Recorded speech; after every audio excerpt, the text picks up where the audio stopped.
Jonathan Daval est incarcéré à la centrale d'Ensisheim pour le meurtre de son épouse Alexia. Condamné à 25 ans de réclusion, l'ancien informaticien serait très apprécié par ses co-détenus. Il aurait dû retourner au tribunal, mais sa mère, Martine Henry, a annoncé son absence. Jonathan Daval est poursuivi pour dénonciation calomnieuse par sa belle famille. Responsable du meurtre de sa femme Alexia Daval, dont il avait mis en scène la disparition à la suite d'un jogging fictif en octobre 2017, l'ancien informaticien avait prétendu, pendant 6 mois, que son beau-frère Grégory Gay était responsable. Une citation directe a été déposée devant le tribunal correctionnel de Besançon. Mais le vendredi 12 janvier 2024, Jonathan Daval ne s'y rendra pas. Il ne sera pas présent, a assuré sa mère sur RTL. Le procès a déjà été très compliqué, donc il ne veut pas se remontrer. Il ne veut pas que les gens viennent voir comment il est maintenant.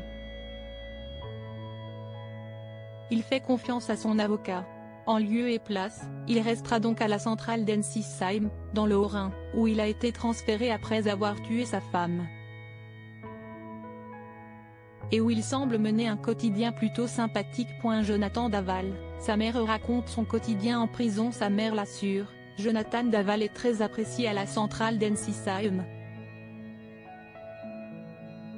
Pour rappel, plusieurs autres meurtriers sont placés dans l'établissement, dont Patrice Allègre, Francis Zolm et Guy Georges, dont ils seraient plutôt proches puisqu'ils boivent régulièrement le café ensemble, précise-t-on dans le journal Le Parisien. Ils s'entendent très bien, ils discutent avec lui comme avec d'autres, ajoute Martine Henry. Il s'est construit une routine. Jonathan Daval reçoit 2 visites, samedi et dimanche, de sa mère tous les 15 jours et lit, grâce à elle, le programme télé et un magazine de santé. Il se serait mis à la musculation et travaillerait dans un atelier fabriquant des rallonges électriques. Pour Noël, il aurait simplement demandé des graines de lin et des graines de courge.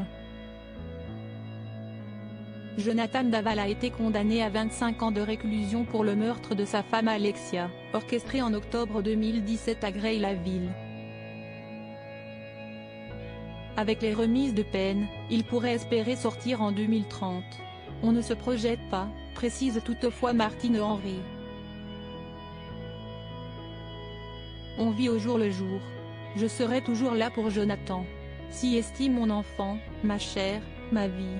Retrouvez l'interview intégrale de Martine Henry dans le journal Le Parisien du 12 janvier 2024.